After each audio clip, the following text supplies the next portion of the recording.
produced by Informa Markets in collaboration with SA Hamburg, and this is positioned as South Asia's largest maritime event.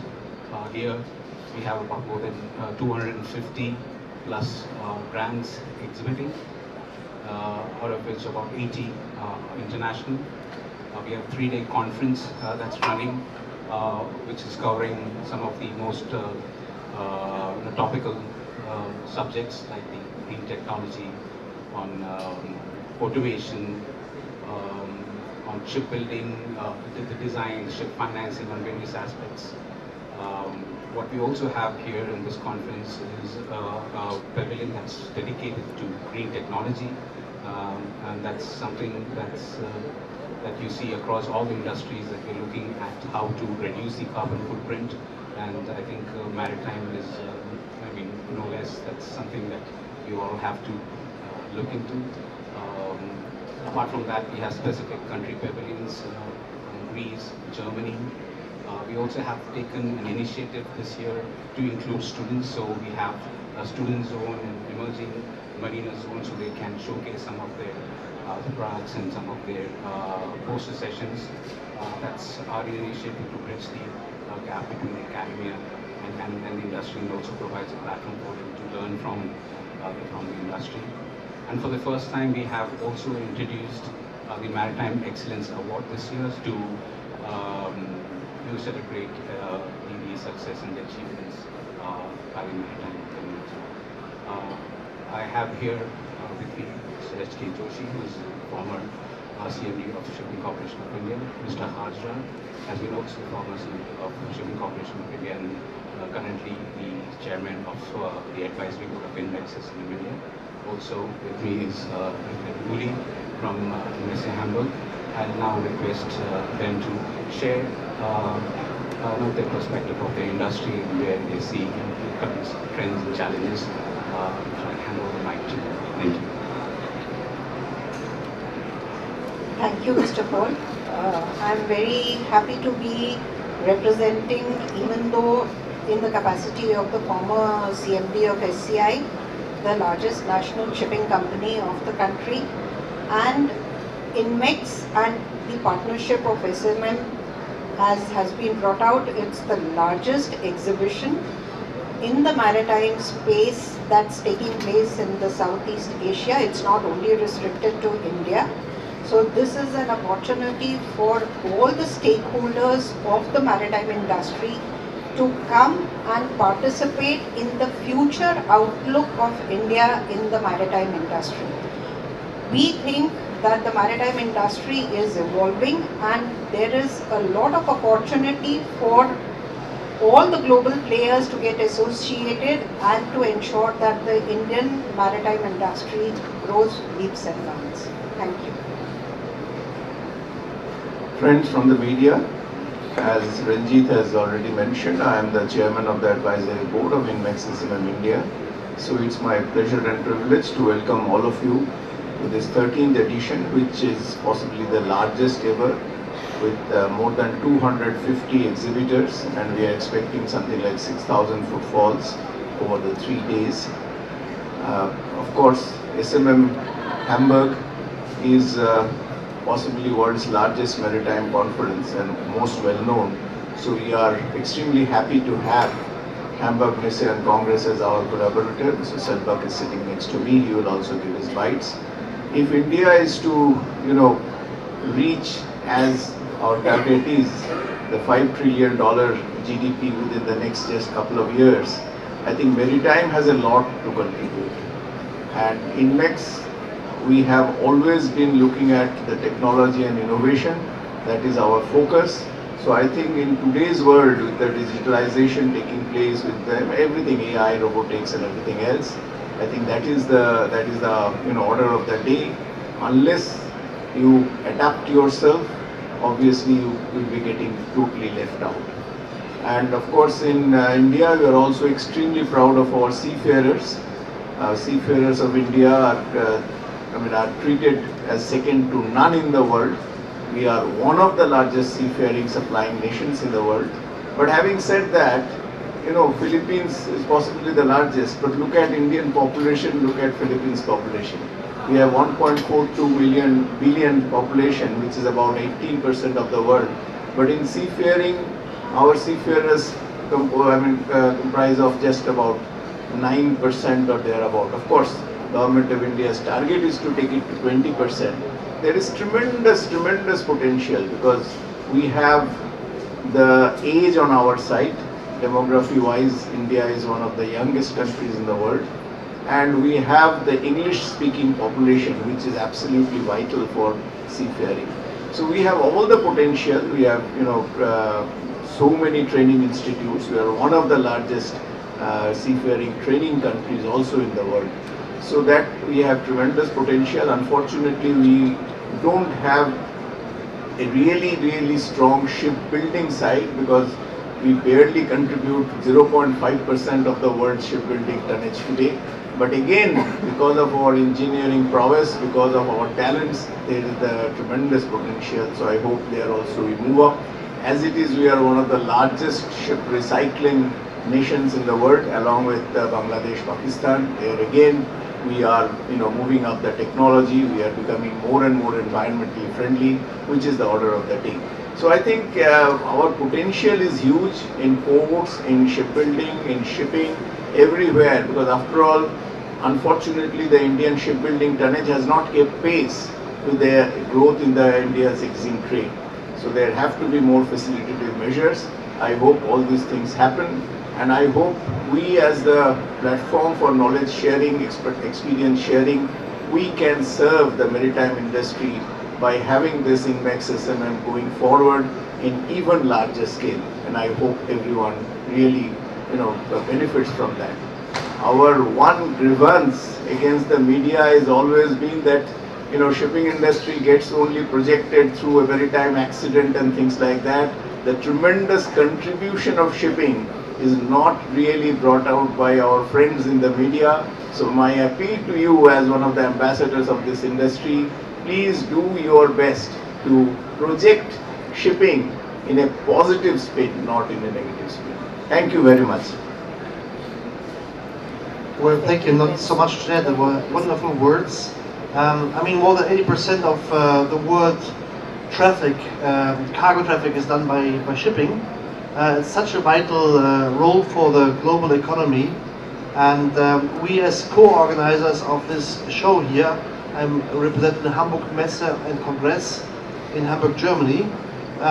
We believe very much in the growth of the Indian market. And next year, from 3rd to 6th September 2024, there will be SMM Hamburg again.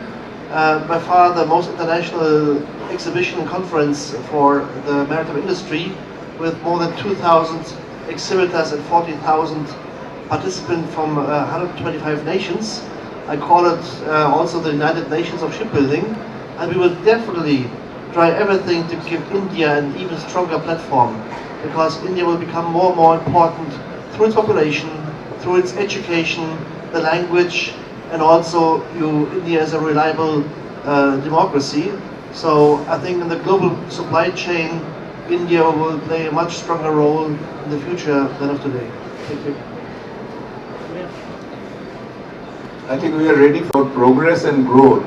You require sharing of knowledge and expertise. So conferences actually help in sharing of knowledge and expertise. I must admit humbly that these private conferences, they are not like Global Maritime India Summit, where there are MOUs signed and you can calculate in terms of $1 billion how much is business being generated exactly from that. I don't think the private conferences and exhibitions can really make such claims that we have given rise to so much of additional business. But after all, these conferences mainly serve to provide a platform for knowledge sharing and experience sharing. So in that sense, as I said, every industry today, including maritime industry, is a knowledge industry. So in that sense, it has, in my opinion, it has a huge role to play. adding on to what Mr. Hazra just said, INMEX and the SMM conference is very opportunely placed considering the Global Maritime India Summit 2023, which is going to take place in a couple of weeks in this month itself. So bringing the stakeholders together and using this platform will be, I think, a stepping stone for the Global Maritime India Summit 2023, which the Government of India is taking up. And also, there is a lot of need for such platforms because the Indian maritime industry is still not very well publicized. We need the industry to be taken to every corner of India, considering that we've got 7,500 kilometers of long coastline. But the Indian shipping industry has to grow, and the Indian shipping industry does not mean only the ship owners. The industry is an integrated lot of everybody who is a stakeholder in the industry. So these type of platforms help to bring the maritime industry into the focus, which is the need of the hour, considering that 90% of the cargo by volume and 75% by value is actually traded through shipping. So shipping needs to be focused, and these platforms are very important for that. Government जो है काफ़ी promote कर रही है cargo को shipping से अपने देश से माल बाहर जाने के लिए। ऐसे मैरीटाइम इंडस्ट्री का जो है और नई टेक्नोलॉजी से कितना आगे इम्प्रूवमेंट होगा उसको? With respect to the technology, the entire maritime industry globally is guided by IMO. The IMO defines what are going to be the technological bandwidths and the standards. And India is progressing very well with respect to the IMO guidelines, and technology is today a partner with the maritime industry to be able to communicate, to be able to do business more efficiently. There is a lot of technology which is there in the industry, and it is only going to grow. Manoj. Yeah. Just spoke about more facilitative measures required to promote Indian economy. Now it's a shame that India doesn't have the tonnage that is required. You have been talking about more facilitative measures right from 2005 when the tonnage tax was introduced. You said at that point of time that it will spur more investment into the sector. It hasn't happened. What more facilitative measures do you require? No, It's the same actually. it is well known to you who have been covering the maritime industry for such a long time that unfortunately the tonnage tax was introduced.